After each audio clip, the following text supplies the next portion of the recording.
Salam, salam jumpa kembali bersama dengan saya Meleyanto Nama. Secara tidak kebetulan kita dilahirkan ke dunia. Secara tidak kebetulan juga Tuhan mengizinkan kita untuk mendiami dunia yang fana, dunia yang sementara ini. Dalam Pemazmur Musa berkata bahwa, ya Tuhan, umur kami itu paling kuat 70 tahun. Dan kalaupun lebih kuat lagi adalah mencapai 80 tahun. Ini artinya apa? Ini artinya bahwa hidup manusia di dunia itu hanya untuk sementara. Tidak ada yang abadi, tidak ada yang kekal. Sebab pada waktunya, maka setiap orang akan kembali kepada rumah Tuhan yang kekal di surga. Untuk itu hari ini tema kita berbicara tentang jangan takut menghadapi hal kematian. 1 Tesalonika pasal 4 ayat 13 sampai 17. Kata kematian sama artinya dengan wafat atau meninggal. Untuk itu, mengapa saya mengatakan jangan takut menghadapi soal hal kematian itu? Di dalam catatan saya punya 3 alasan. Yang pertama, di dalam hidup kita ada iman percaya. 1 Tesalonika pasal 1 ayatnya yang ke-8. Iman tumbuh daripada mendengar dan mendengar akan firman Tuhan. Dan iman ini saudara merupakan dasar penopang hidup kita supaya tetap kita menjaga hubungan kita dengan Tuhan. Tetap terpelihara dengan baik setiap hubungan kita dengan Tuhan. Supaya suatu saat jika Tuhan datang kembali ke dunia atau di saat di mana hal kematian itu menimpa kita sesuai dengan seturut waktunya Tuhan, maka kita kedapatan kita tetap percaya kepada Tuhan. Saudara yang kekasih, iman ini pada dasarnya tidak kita hanya menyatakan bahwa aku percaya kepada Tuhan, aku mengakui Tuhan. Tidak sebatas itu, tetapi kita harus juga dituntut saudara yang kasih untuk dapat mewujudkan melalui perbuatan. Sebab iman tanpa perbuatan pada hakikatnya adalah mati.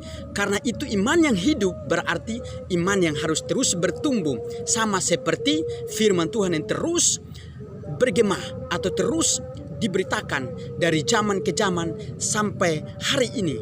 Bahkan akan terus diberitakan firman itu sampai ke ujung-ujung bumi. Demikian pula dengan iman kita harus terus bertumbuh saudara. Terus dan terus sampai kita benar-benar hidup bersatu dengan Tuhan. Supaya kita tinggal dalam Tuhan dan Tuhan dalam kita. Atau sebaliknya Tuhan ada dalam hidup kita dan kita dalam Tuhan. Ketika kita punya iman benar-benar dan sungguh-sungguh di hadapan Tuhan, maka soal hal kematian jangan kita ragukan lagi. Tapi kita harus percaya bahwa Tuhan bersama dengan kita dan kita bersama dengan Tuhan dalam situasi apapun. Haleluya. Hal yang kedua, mengapa jangan takut menghadapi hal kematian? Sebab di dalam diri kita ada panggilan Tuhan. Katakan kepada dirimu sendiri, di dalam diri saya ada panggilan Tuhan.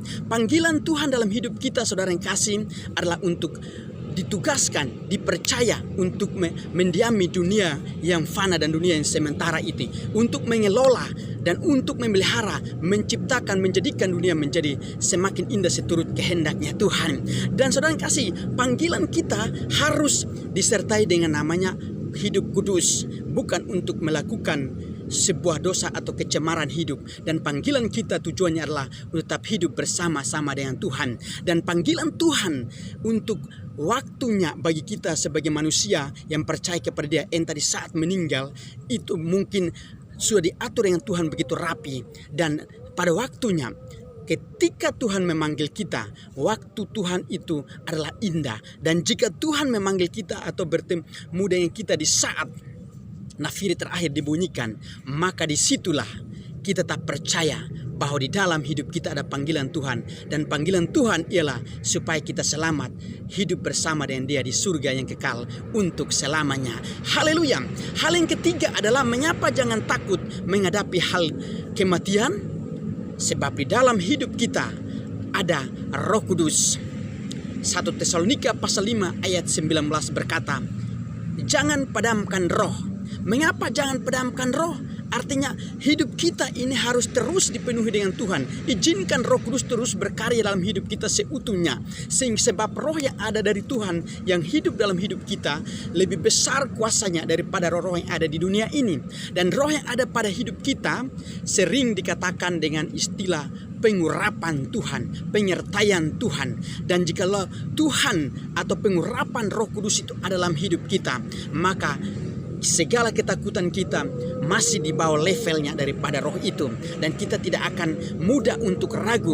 Dan tanda-tanda Roh Kudus dalam hidup kita adalah damai sejahtera, hidup itu penuh dengan sukacita, kesabaran, penuh kasih, bahkan penuh dengan kemurahan. Bahkan terlebih dahulu kita akan semakin kuat di hadapan Tuhan, dan kita bisa melewati, bahkan bisa menerima hal kematian dalam hidup kita jika Tuhan izinkan. Sebab jika Tuhan yang izinkan untuk kita kembali bersama dengan Dia, maka hidup kita selalu menerima kenyataan itu dengan penuh damai sejahtera, sukacita. Buah-buah Roh Kudus akan turun menemui kita sehingga kita sanggup untuk menghadapi kehidupan yang disebut hal kematian itu, atau hal meninggal atau wafat itu. Di dalam nama Tuhan Yesus, Tuhan Yesus memberkati kita untuk malam hari ini.